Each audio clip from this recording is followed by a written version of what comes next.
Looking for real fiction? You're in the right place. Here we deliver fiction straight from the vein, raw, powerful, unforgettable. Let's begin. The marquee lights of the Roxy Theater flickered against the October darkness, casting dancing shadows across Main Street in Clearwater, Missouri. It was Friday, October 14th, 1966, and 18-year-old Rebecca Hayes was supposed to meet her best friend Linda at 7 o'clock to watch the new Paul Newman film. She never made it inside. Linda waited 20 minutes under the neon glow, watching couples file past her into the warmth of the lobby.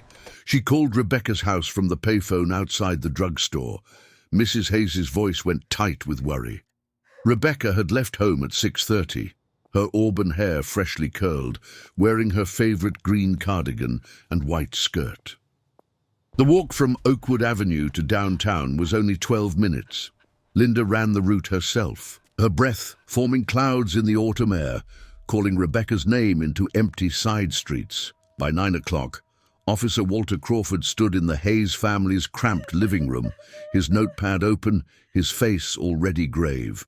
Rebecca's father, Frank, a mechanic with oil-stained hands, kept repeating the same question into the silence.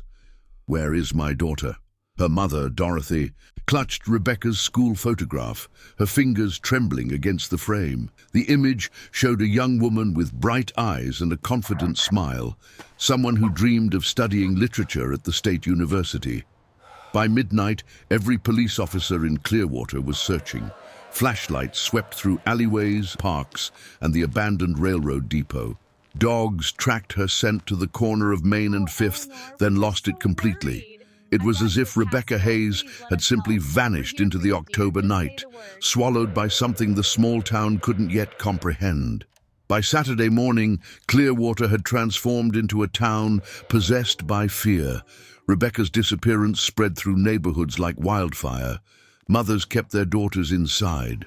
Men formed volunteer search parties, combing the woods beyond the town limits with grim determination. The local radio station interrupted programming every hour with her description. 18 years old, 5'6", auburn hair, last seen wearing a green cardigan. The Hayes family's phone rang constantly with reported sightings, each one sending Frank and Dorothy racing across town, only to find strangers who looked nothing like their daughter. Sheriff Tom Bradley, a barrel-chested man who'd served Clearwater for 23 years, coordinated the search from the courthouse basement. Maps covered every wall, marked with colored pins indicating search zones and false leads. A witness came forward, claiming she'd seen Rebecca talking to someone in a dark sedan near the theater. Another reported hearing a girl scream around 7:15 near the river. A gas station attendant remembered a nervous young woman matching Rebecca's description, asking for directions to the highway. Each lead was investigated, documented, and ultimately dismissed. The town's only detective, James Morrison, spent 48 hours without sleep, interviewing Rebecca's classmates, teachers, and neighbors. Everyone described her the same way: responsible, kind, excited about her future. She had no enemies, no secret boyfriend, no reason to run away. On Sunday, a group of hunters found a green cardigan near Willow Creek, 3 miles outside town. Dorothy Hayes collapsed when Sheriff Bradley showed her the garment, still damp from the creek water. It was Rebecca's, but there was no other trace of her anywhere along that dark, winding waterway. The discovery of the cardigan changed everything. What had been a missing person case now carried the weight of something far darker.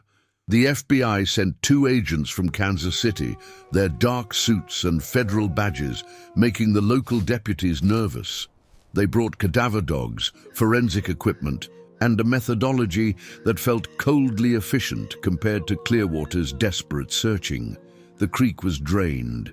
Divers searched the muddy bottom for 3 days, finding rusted bicycles, old tires, and beer cans, but no body. The surrounding woods were gridded and searched inch by inch. Volunteers waded through thorny underbrush, their hands bleeding, their voices hoarse from calling Rebecca's name. Frank Hayes stood at the creek bank from dawn to dusk, watching strangers search for his daughter. He'd aged 10 years in 5 days. His hands shook when he tried to light cigarettes. Dorothy stopped eating, stopped sleeping, stopped speaking in complete sentences. The town held a candlelight vigil on the courthouse lawn. 300 people stood in silence, their flames flickering in the November wind, while Reverend Patterson prayed for Rebecca's safe return. But his voice carried the tone of a funeral. The newspapers arrived from St. Louis and Springfield, their headlines screaming about the missing girl from small-town Missouri. Rebecca's senior portrait appeared on front pages across the state. Reporters camped outside the Hayes home, shouting questions whenever Frank or Dorothy appeared. Sheriff Bradley held daily press conferences, his face growing more haggard with each passing day. "We're following every lead," he'd say, his voice steady, but his eyes betraying the truth. They had nothing. Weeks turned into months. The searchers went home. The reporters moved on to other tragedies. And Rebecca Hayes remained gone. By the spring of 1967, Clearwater had learned to live with the ghost of Rebecca Hayes. Her missing person poster still hung in the post office, the edges curled and faded. The investigation continued, but it had become routine rather than urgent. Detective Morrison kept the case file on his desk, adding notes whenever a new tip came in. Most were from psychics or attention seekers. A woman in Arkansas claimed Rebecca was alive and working in a diner. A man in Oklahoma said he'd buried her body in his backyard. Both stories led nowhere. What the town didn't know was that someone had been protecting a secret since that October night. Mayor Richard Thornton was Clearwater's most respected citizen. He'd served 3 terms, brought a factory to town, kept taxes low. His son, David Thornton, was 24 in 1966, recently returned from a brief stint in the army, working at his father's insurance office. David had a clean record, a respectable reputation, and a dark secret that his father would guard with everything he had. On the night Rebecca disappeared, David's car had been seen near the theater. A witness, elderly Mrs. Peterson, had mentioned it to Officer Crawford. She'd seen David's distinctive blue Chevrolet parked on 5th Street around 7 o'clock. But when Crawford brought this information to Sheriff Bradley, he was told to drop it. Mayor Thornton made a personal visit to the sheriff's office the next day. The conversation was brief and private, but Crawford was reassigned to traffic duty the following week. Mrs. Peterson was visited by the mayor himself, who suggested, kindly but firmly, that her memory might be confused. She was 76 after all. Perhaps it was a different car, a different night. She stopped talking about what she'd seen. The blue Chevrolet lead disappeared from the official record entirely. David Thornton's secret ate at him differently than it did his father.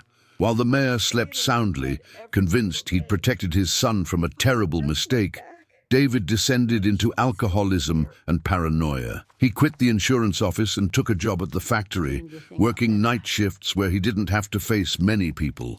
He grew thin, hollow-eyed, jumpy. Old friends stopped inviting him to gatherings.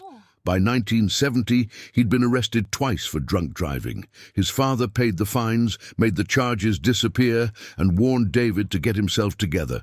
But David couldn't escape what he'd done. Some nights he'd drive past the Hayes house, watching the porch light that Dorothy left on every night, a beacon for a daughter who would never come home. He never meant to hurt her. That's what he told himself in the countless sleepless hours. He'd offered Rebecca a ride that October evening, seeing her walking alone in the growing darkness. She'd refused politely. He'd insisted, perhaps too forcefully. She'd started to walk away, and something in him snapped. The rage came from somewhere deep and irrational, a place he didn't recognize in himself. When it was over, when he saw what he'd done, panic consumed him. He drove to the one person he knew would help him. His father took control immediately.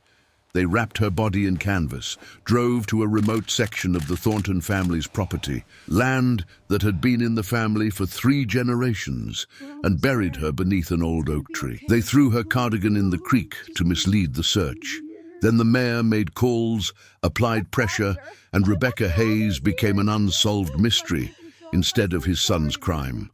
David wanted to confess 1,000 times, but his father's grip was ironclad, and his own cowardice was even stronger.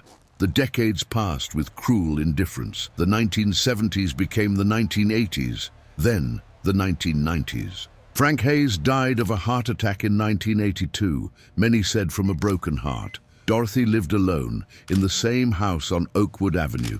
Rebecca's room preserved exactly as she'd left it in 1966.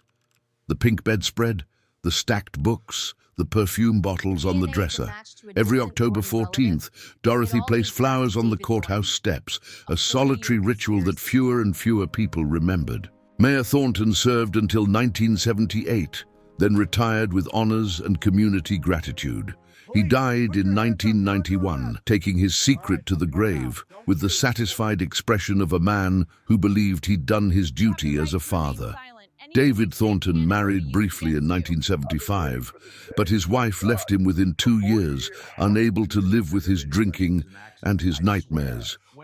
He worked various jobs, never staying long anywhere, always moving like a man being chased. By 2000, he was living in a trailer on the outskirts of Clearwater, alone and unemployed, his health failing from decades of alcohol abuse. The case of Rebecca Hayes had gone cold in every official sense.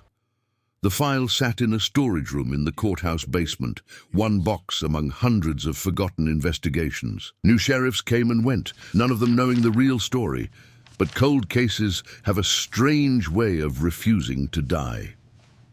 In 2004, Missouri established a cold case unit with funding for DNA testing. A young detective named Sarah Chen was assigned to review unsolved disappearances from the 1960s. She pulled Rebecca Hayes' file on a Tuesday morning in March 2006, reading through the faded reports. The witness statements, the dead-end leads. Something about the case bothered her. Too many coincidences, too many leads that went nowhere. She decided to dig deeper. Detective Chen started with the physical evidence, what little remained. The green cardigan had been stored in the evidence room for 40 years, sealed in plastic, tagged and catalogued. With modern DNA technology, even old fabric could yield results. She sent samples to the state crime lab. While waiting for results, she began re-interviewing anyone from 1966 who was still alive. Linda, Rebecca's best friend, was now 58, living in Springfield, working as a librarian. She remembered everything with painful clarity, the waiting outside the theater, the growing dread, the years of wondering. Chen interviewed former deputies, retired teachers, old classmates. Most had moved away, but those who remained still spoke about Rebecca with reverence and sorrow. Then Chen found Mrs. Peterson's daughter, who mentioned something strange. Her mother, before she died in 1995, had talked about seeing a car that night. A blue Chevrolet. She'd told the police, but they'd made her stop talking about it. The daughter still had her mother's diary. In shaky handwriting dated October 1966, Mrs. Peterson had written, "I saw David Thornton's car. I know what I saw. They made me lie." Chen's investigation shifted immediately. She researched the Thornton family, the mayor's protection of his son, David's deteriorating life after 1966, the family property. She obtained a search warrant, which took weeks of convincing a skeptical judge. On a grey morning in November 2006, forensic teams descended on the old Thornton property, now owned by a distant cousin who knew nothing of its history. Ground-penetrating radar was deployed across the acres. On the third day of searching beneath an ancient oak tree, the equipment detected an anomaly. The excavation began. 3 feet down, they found canvas. Inside the deteriorating fabric were bones. After 40 years, Rebecca Hayes had been found. The discovery sent shockwaves through Clearwater. Within hours, news vans lined Main Street again, just as they had 4 decades earlier. Dorothy Hayes, now 82 and frail, was brought to the site by Detective Chen. She collapsed when she saw the forensic tent, the yellow tape, the careful excavation. They'd found her baby. The remains were transported to the state medical examiner's office. Dental records confirmed what everyone already knew. This was Rebecca Hayes, but the real breakthrough came from DNA analysis. The cardigan found in 1966 had contained epithelial cells from someone other than Rebecca. Skin cells transferred during a struggle. The lab ran the profile through every database available. No match. But Missouri law allowed for familial DNA searching in cold cases. They found a partial match to a distant Thornton relative who'd been arrested for a minor offense in 2003. The connection led them directly to David Thornton. Detective Chen arrived at his trailer with 2 officers and an arrest warrant. David was 64 years old, gray-haired and trembling, his liver failing from decades of drinking. When Chen read him his rights, he didn't resist. He didn't ask for a lawyer. Instead, he wept with what seemed like relief. "I've been waiting for this day for 40 years, he said, his voice barely a whisper. The confession poured out of him. The offer of a ride, Rebecca's refusal, his inexplicable rage, the murder, his father's cover-up, the burial, the decades of guilt. Every detail matched the evidence. He signed the statement with shaking hands, and for the first time since 1966, David Thornton slept without nightmares. The arrest made national news. The son of a beloved mayor, the protected killer, the 40-year cover-up. Clearwater was forced to confront an ugly truth about power and corruption. The trial lasted 3 weeks in the spring of 2007. The courtroom was packed every day, standing room only, with journalists from across the country documenting every moment. David Thornton pleaded guilty to second-degree murder. His defense attorney argued for leniency based on his age, his cooperation, and the decades of psychological suffering he'd endured. The prosecution painted a different picture, a young man who'd killed an innocent girl and let her family suffer for 40 years while he walked free, protected by wealth and influence. Dorothy Hayes attended every day of the trial, sitting in the front row, her eyes never leaving David's face. On the final day, she was allowed to give a victim impact statement. She stood slowly, her hands gripping the railing for support, and spoke in a clear, steady voice that silenced the entire courtroom. "You took my daughter's life when she was 18 years old," she said. "You took her future, her dreams, her children she'll never have. But you also took 40 years from me and my husband. 40 years of not knowing. 40 years of hoping she might walk through the door. You were protected by your father's power while we suffered every single day." She paused, her eyes filled with tears, but her voice unwavering. "I forgive you, David Thornton, not because you deserve it, but because I refuse to let you take anything else from me." The courtroom was silent, except for the sound of crying. David Thornton, who'd sat expressionless through most of the trial, finally broke down completely. The judge sentenced him to 25 years in prison. Given his age and health, it was effectively a life sentence. He was led away in handcuffs, and Dorothy Hayes finally allowed herself to collapse into her daughter's friend Linda's arms. Rebecca Hayes was laid to rest on a warm day in June 2007, 41 years after she disappeared. The entire town of Clearwater attended the funeral. Her casket was covered in white roses, her favorite flower, something Dorothy had remembered all these years. The cemetery plot was next to her father's grave. Finally, the family was reunited. Detective Sarah Chen stood at the back of the crowd, watching as a community said goodbye to one of their own. The case had changed her understanding of justice. Sometimes it took decades, sometimes it required new technology and old persistence, but the truth had a way of surfacing eventually. Dorothy Hayes lived for 3 more years, dying peacefully in 2010 at age 85. Those who visited her in her final days said she seemed lighter, as if a terrible weight had been lifted. Rebecca's room remained unchanged, but Dorothy could finally speak about her daughter without that haunting edge of uncertainty. She knew where Rebecca was. She knew what had happened. The not knowing, it turned out, had been the cruelest punishment of all. The case prompted Missouri to review other cold cases from the 1960s and 70s, leading to 3 additional solved murders. David Thornton died in prison in 2011, 4 years into his sentence. Some said he looked peaceful in death, finally freed from the secret that had poisoned his entire life. Clearwater erected a small memorial in the park where volunteers had searched for Rebecca in 1966. A simple stone bench with a bronze plaque, Rebecca Hayes, 1948-1966. Never forgotten. The town learned difficult lessons about power, protection, and the cost of silence, but they also learned about persistence, about families who never stop searching, and about the truth's stubborn refusal to stay buried forever. Some stories don't have happy endings, but they can have honest ones, and sometimes after 40 years of darkness,